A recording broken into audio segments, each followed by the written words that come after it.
Chapter 6. The Fall of Man. On a subsequent occasion, Zeros continued his discourse. That which your ancient records refer to as the fall of man was quite different from the primal fall. The latter took place in eternity, in spiritual realms.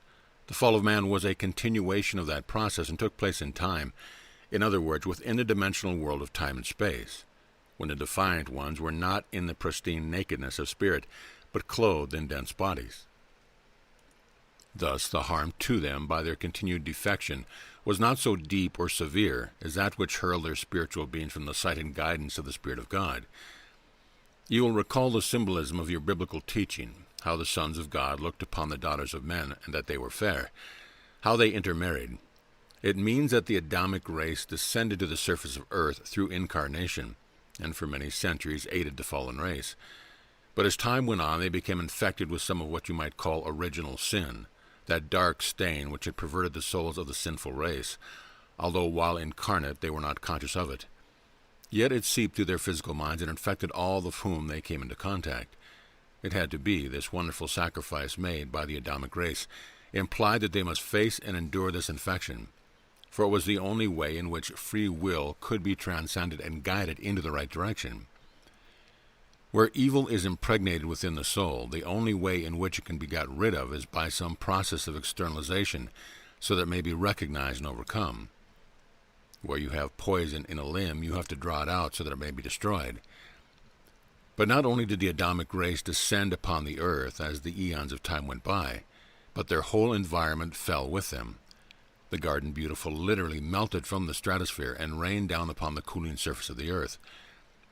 You must understand that in the early stages, both the fallen race and the Adamic race held bodies that in your understanding would be termed ethereal in nature, for the world was still far too hot and humid to permit of oxygen-breathing processes.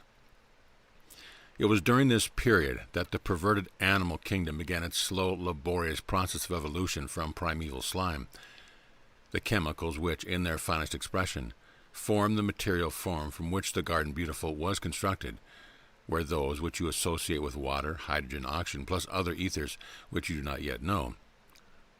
As the garden form broke up, these two chemicals were precipitated upon the heated earth in the form of water, and this formed the primeval mist of which your records speak, the water meeting the molten soil and rising in hissing steam into the air.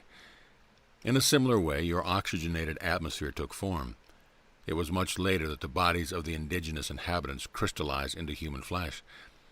Yet they were already in existence upon this globe, which was to form their terrestrial habitat through so many centuries of broken history.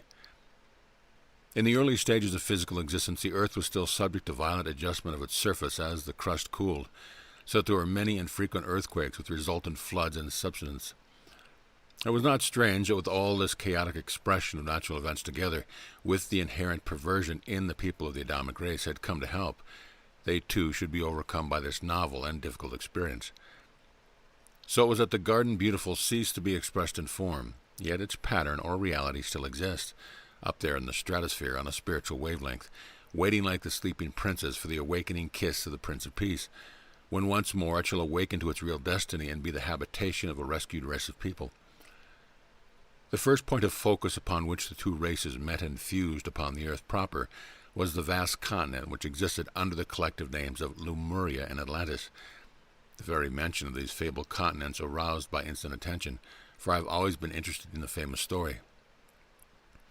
As the two races crystallized into human form, more as you know it, Zeros went on, there was an interchange of character, degenerative to the Adamic people and evolutionary to the indigenous people. The fallen race killed animals for their food and subsisted entirely upon flesh and roots. The Adamic beings for a long time subsisted on the fruits of the earth and their special capacity to draw in etheric sustenance from the clear atmosphere. But in time this capacity faded, and as intermarriage increased they too had recourse to animal foods, and this coarsened the fabric of their bodies, causing a further indrawing of the perversion of the fallen people through the poisoning of the bloodstream. It is interesting to compare the symbology of your story in Genesis with what actually happened. You have seen how the procreative system was established in the Garden Beautiful, with all its beauty and expression. Compare this with your symbolic fable of the birth of Eve through Adam's side. But as crystallization of the physical body set in, this method could no longer hold good, and childbirth took much the same form as you know, through labor and danger. No longer were newcomers born as adults, but perforce had to take infant form, in the initial stages born as twins. I have told you of the parturition of the sexes on human incarnation. Well, this is the point at which it became necessary. It must have been an agonizing experience for the souls concerned to be split in twain, as it were, only half of their corporate being. Yet it had to be, not only because of the system of birth into flesh, but to inculcate that divine urge for reunion that was to form the lifeline back into pristine state. The birth of twins meant that the separation was not wholly complete, and the two halves, the masculine and the feminine principle of the whole being, were enabled to remain in contiguous existence for the varying period. But a life coarsened and the experience deepened. This merciful provision had to be withdrawn, and single birth became the general rule. When you reckon on the impure and difficult nature of human existence, with its proximity of good and evil, the one rubbing shoulders with the other, you can see how impossible it would have been to have the complete soul, naked in all its glorious innocence, to hold and retain a physical body, with all its inherent impurities and its often terrible environment. It would have fled the body in horror, but in its bifurcation it was bereft of much of its spiritual memory of what really was, and thus was armored against this harsh experience. So each must seek the other through the endless arches of the years, unwittingly providing the urge for reunion, which is that urge to regain the heights that is the ultimate destiny of all. When each severed half of one soul has learned the great lesson of creation, to love the Creator and the creation, which includes every living soul, then they will be ready for that divine consummation of the glory and wonder of which they can only guess. But you must not think that this divine drama of affinities was in the nature of punishment, for perfect love cannot punish. It was imposed by necessity, not in a divine plan at all. Spiritually bereft, man longs for his lost soulmate, part of himself, but having drunk of the waters of life, he remembers not the real fact, and so seeks union with the woman of his choice, and too often with any woman. You must not assume that there is any disloyalty in a man and a maid falling in love and marrying. It does not mean that they are soulmates reunited, though that sometimes happens. For the reunion of the soul is something far above what you call sex, and even though soulmates may meet in incarnation during their search for truth, they can never taste of the reality of their reunion until they have achieved the breadth of understanding wherein they could not love each other did they not love all others as themselves. Ponder that thought, for it means much. If you lift the whole conception into the supreme love of God, you will find it so difficult to grasp. Heaven is not a paradise for honeymoon couples. There all is unity, all is perfection, and all is love. In such a conception you could not visualize a possessive love, any sort of division or separateness, any contrast. Yet in that could be nothing static. All is a melting glory, ever fresh, ever new. But then that is something a finite mind could not possibly encompass. That is for the future. For a while there was silence as I pondered over the endless avenues of conjecture that opened out from this presentation of so difficult a concept. Tactfully, Zeros too remained silent, his thoughts invading my mind with an illumination to light up the dark corners. At length he spoke again. Since that time man has never ceased to war against himself, against his environment, and most of all against his neighbor. Civilizations rose and fell. Often it seemed as if nothing had been accomplished. Yet retrospectively it is so clear that each time all that was valuable was carried forward, if not in this world, then in the contiguous spiritual realms, where lived those who had tasted of human existence and profited by its lessons. Nothing is ever lost under divine planning. As the process of incarnation of sin-tainted souls went on, so was the evil flocculence accumulated in these darkened realms, allowed to manifest through them, and thus was the infection gradually lessened.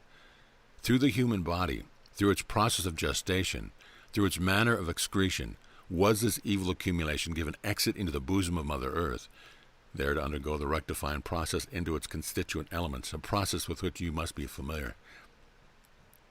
Within the recesses of every human soul the light of love burnt on. None was ever bereft.